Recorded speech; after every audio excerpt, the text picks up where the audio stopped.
சேலம் நீதிமன்றத்திற்கு வந்த 2 ரவுடிகள் மீது ஒரு கும்பல் வெடிகுண்டு வீசி கொல்ல முயன்ற சம்பவம் பரபரப்பை ஏற்படுத்தியுள்ளது. சேலம் கிச்சிபாளையம் பகுதியைச் சேர்ந்த நெப்போலியன் என்ற திமுக பிரமுகர் கொலை செய்யப்பட்ட வழக்கில் ரவுடிகள் செல்லதுரை, ஜான் உள்ளிட்ட 8 பேர் கைது செய்யப்பட்டு சிறையில் அடைக்கப்பட்டனர். இந்நிலையில் நிபந்தனை ஜாமீனில் வெளியே வந்த செல்லதுரை, ஜான் ஆகியோர் கையெழுத்திடுவதற்காக சேலம் நீதிமன்றத்திற்கு வந்தனர்.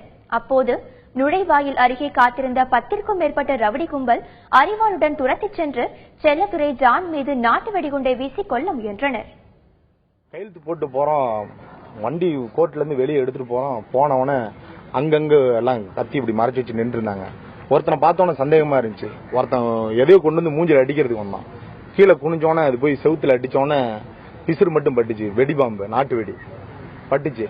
திரும்பி பாக்குறதுக்காட்டி ஒரு மாதிரி கொயங்கின்னு அடைச்சிங்களா, அப்படியே நாங்க எல்லாம் தம் கட்டி அப்படி கோர்ட்டுக்குள்ள எல்லாம் ஓடி வந்துட்டோம்.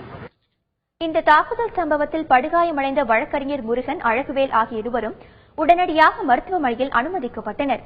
நீதிமன்ற வளாகத்தில் நடைபெற்ற இச்சம்பவம் குறித்து அஸ்தம்பட்டி போலீசார் வழக்கு பதிவு செய்து தாக்குதலில் ஈடுபட்ட கும்பலை தீவிரமாக தேடி வருகின்றனர்.